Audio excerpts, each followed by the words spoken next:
বাচ্চাদের সঙ্গে এই কেমন সামান্য গাছ থেকে ডাব পাড়াকে কেন্দ্র করে ৩ কিশোরকে গাছের মালিক মাঝ রাস্তায় আটকিয়ে কখনো জুতা দিয়ে কখনো হাত দিয়ে অতর্কিতভাবে করতে দেখা যায়।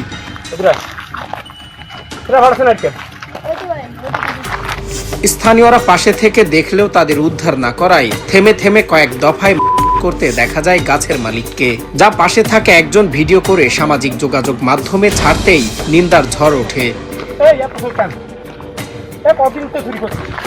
চাঞ্চল্যকর এই ঘটনাটি ঘটেছে খুলনার বাটিয়াঘাটার ১২ আড়িয়া পুরাতন খেয়াঘাট এলাকায়। এ ঘটনার পর অভিযুক্ত গাছের মালিক দিলীপ মণ্ডলের বিরুদ্ধে বাটিয়াঘাটা থানায় লিখিত অভিযোগ দায়ের করেন মার শিকার হওয়া পরিবার। আমি গত বছর টার্গেট আছে নারকেল ফাড়ছে।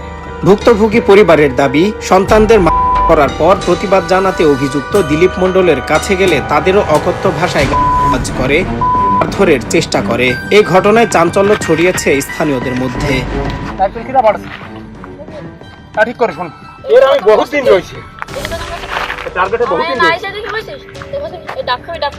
এদিকে ঘটনার তীব্র নিন্দা এবং প্রতিবাদ জানান স্থানীয়রা। নিজের সন্তানের বয়সের সঙ্গে এমন আচরণ দুঃখজনক বলে মনে করছেন সচেতন মহল।